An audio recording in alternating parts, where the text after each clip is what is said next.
अस्सलामुअलैकुम, welcome back to my channel Sonia's fashion. तो यहाँ पे मैंने इसकी वीडियो की आवाज़ इसलिए म्यूट नहीं की ताकि मैं आपको इनकी मियाऊं मियाऊं सुना सकूं कि ये मुझे कितना ज़ोर ज़ोर से बुला रहे थे कि बस आओ और हमें दूध दो। तो ये जो है ना, ये 4 बच्चे, बिल्ली जो है इसको हमारे घर पे छोड़ के चली गई, इन चारों बच्चों को। और जब मैंने देखा कि वो आ ही नहीं रही है इनको फ़ीड कराने, तो यकीन करें बस मेरे आँखों से आंसू निकल आए। और मैंने इनकी ज़िम्मेदारी ली। तो उमूमन जो है ना, वो बिल्ली के बच्चे हों या किसी भी, वो इतनी जल्दी फ़ीड पे कन्वर्ट नहीं होते कि आप उनको अपने हिसाब से फ़ीड कराएं और वो हो जाए। ज़ाहिर सी बात है, उनको अपनी मदर फ़ीड की ज़रूरत होती है। मगर इनको ज़िंदा रखने के लिए बेशक अल्लाह ताला की ज़ात है, दुआएं करते रहे, मगर हमें इनको कुछ ग़िज़ा तो देनी थी। तो फिर मैंने दूध का इंतज़ाम किया। और ये जो था जिंजर वाला ब्राउन कलर का, ये भी इनकी आवाज़ सुन सुन के ये भी आ गया। ये भी एक एबेंडेंट चाइल्ड ही था, इसको भी शायद इसकी माँ ने छोड़ दिया था, ये बिछड़ गया था।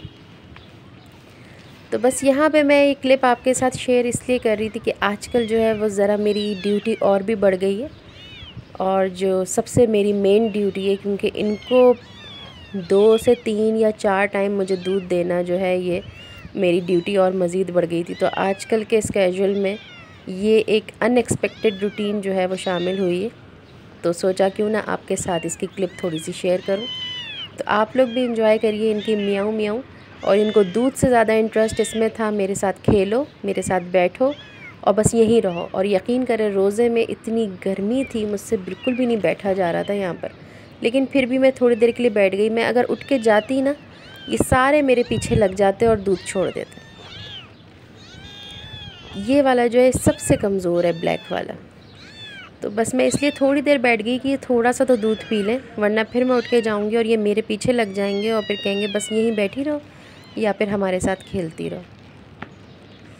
तो बस आप इनकी वीडियो थोड़ी सी इंजॉय करिए, फिर मैं मिलती हूँ आपको व्लॉग में थोड़ी देर में कि फिर मैं क्या कर रही हूँ, अपनी मसरूफ़ियात आपके साथ शेयर करती हूँ। अब ये देखें, ये मेरे पीछे पीछे आ रहा है कि कहाँ जा रही हो, बस यहीं रहो। और आगे ये क्या करेगा जब मैं दरवाज़ा बंद करके जाऊंगी ना, इसकी क्लिप भी मैं आपके साथ। अच्छा, मैं आहिस्ता से दरवाज़ा इसलिए खोल रही थी कि ये कहीं गेट के नीचे दब ना जाए। और आहिस्ता से दरवाज़ा मैं इसलिए बंद कर रही हूँ क्योंकि जब मैं बंद करने लगती हूँ, कि एकदम से ना अपनी जो मुंह है ना वो बीच में कर देते हैं। तो मुझे डर लगता है कि कहीं ऐसा ना हो कि इनको तकलीफ़ हो जाए, कोई हर्ट हो जाए ये। तो मैं बहुत एहतियात से काम लेती हूँ, दरवाज़ा खोलते हुए और बंद करते हुए। बहुत छोटे हैं ये, बहुत छोटे हैं। अब तो फिर भी ये थोड़े चलने लगे, बहुत छोटे बच्चे। अच्छा, यहाँ पे ना मैंने साग को ना मैं बघार दे रही थी। तो मैंने सोचा कि आज की सहरी में मैं थोड़ा सा ना साग बना लूँगी। तो ये ना उसकी सहरी की क्लिप है जो मैंने आपके साथ यहाँ पे शेयर करी है। और थोड़ी सी ना चने की दाल मैंने बनाई थी। तो उमूमन तो चने की दाल फ्राई होती है ना, तो वो अलग से बॉईल कर लेते हैं। लेकिन मैंने यहाँ पे ना इतना टाइम नहीं था कि मैं उसको अलग से बॉईल करती और पकड़ती, तो मैंने इसी के अंदर ही इसको हल्की आंच पे बॉईल करने रख दिया था। तो एक तरफ बन गई थी चने की दाल और एक तरफ बन गया था साग। तो साग तो ऑलरेडी बॉइल्ड रखा हुआ था फ्रीज़र में, बस उसको निकाला तो इस तरीके से। और मैंने घी लगी रोटियां बनाई थी, देसी घी लगी रोटियां, जो कि मेरी मोस्ट फेवरेट और प्रेफरेबल हैं बनिस्बत पराठों के या किसी और चीज़ के। मुझे घी लगी रोटी जो है ना वो सबसे बेस्ट जो है ना ऑप्शन लगती है मुझे और मेरे बेटे को। तो मोस्ट प्रेफरेबल है कि हम लोग जो है ना वो घी लगी रोटी खाएं, क्योंकि बहुत सॉफ्ट होती हैं और बहुत टेस्टी होती हैं। और पराठे से तो कदरे बेहतर लगती हैं, मुझे पता नहीं क्यों। अब कौन कौन मेरी इस राय से इत्तेफाक करेगा तो वो बताए ज़रूर। तो आज तो बड़ा ढाबा स्टाइल की सहरी हुई, माशाल्लाह माशाल्लाह। तो थोड़ी सी चैलेंजिंग भी थी कि मैंने कहा पता नहीं चने की दाल खाएं सहरी में तो पूरा दिन कैसा गुजरेगा। लेकिन शुक्र अल्हम्दुलिल्लाह, शुक्र अल्हम्दुलिल्लाह, जितना भी शुक्र अदा करें उस रब के, उस पाक ज़ात का कि कम है, कि बहुत अच्छा गुज़रा रोज़े और सारे ही रोज़े बहुत अच्छे गुज़रे।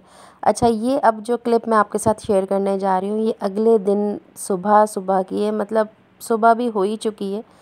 तो अब जो है ना ये लोग इंतज़ार कर रहे हैं कि बस अब मैं आऊँगी और इनको एक दफ़ा मैं सुबह फजर के बाद जो मतलब नमाज के बाद जब रोशनी हो जाती है सब आ जाते हैं, तो एक दफ़ा मैं इनको दूध दे के जा चुकी हूँ। तो अभी इनका पेट इतना खाली नहीं है, लेकिन अब इनका टाइम हो चुका है दूध का। तो अब ये कह रहे हैं कि बस दरवाज़ा खोलो, या तो बाहर आओ या फिर हमें अंदर आने दो। और फिर मस्तियाँ भी चल रही हैं इनकी खूब सारी, और ये लड़ नहीं रहे हैं, ये खेल रहे हैं एक दूसरे के साथ। और मैं बहुत इन्जॉय करती हूँ इस मोमेंट्स को। तो मैंने सोचा कि कुछ मोमेंट्स आपके साथ भी मैं शेयर कर लूँ और इनकी वीडियोस मैं अपने पास महफूज कर लूँ, क्योंकि मुझे पता है कि थोड़े दिनों में ये लोग चले जाएंगे यहाँ से और फिर ना ये पलट के कभी आएंगे और ना हम इनको कभी देख पाएंगे। तो बस एक यही प्रीशियस टाइम है, यही प्रीशियस मोमेंट्स हैं जो मेरे इनके साथ रह जाएंगे। और ये बड़ा मसला होता है कि मेरा दिल लग जाता है इनके साथ, और फिर जाहिर सी बात है ये स्ट्रे कैट्स हैं, ये कोई पेट कैट्स तो हैं नहीं, ये चली जाएंगी अपने टाइम पे। ये तो अभी बिल्कुल भी सरवाइव नहीं कर पा रही थी, बिल्कुल छोटी छोटी से थे बच्चे, तो मैंने इनको थोड़ा सा रखा, तो अब थोड़ा बहुत इनमें ताकत आई है कि अब ये चलने फिरने के काबिल हुए हैं और आंखें खुली हैं। वरना ये बिल्कुल भी, उस वक्त मैंने वीडियो ही नहीं बनाई, मेरे जहन में नहीं आई, क्योंकि उस वक्त मुझे इतनी टेंशन थी इनकी कि मेरे दिमाग में ये नहीं हुआ कि मैं इनकी वीडियो बनाऊं। बस मुझे ये टेंशन थी कि इनको कुछ हो ना जाए, इनको कहीं कोई मार ना दे, कोई कुत्ता, कोई बड़े बिल्ले, या फिर मतलब बड़ी बिल्लियाँ। आपको पता है ना कि ये सब तो बहुत होता है। तो प्लीज़ आप भी दुआ करिएगा इनके लिए कि अल्लाह ताला इनको ज़िंदगी दे। तो फिर मिलेंगे एक नए व्लॉग के साथ, एक नई वीडियो के साथ। तब तक के लिए अपना बहुत ख्याल रखिएगा। अल्लाह हाफ़िज़।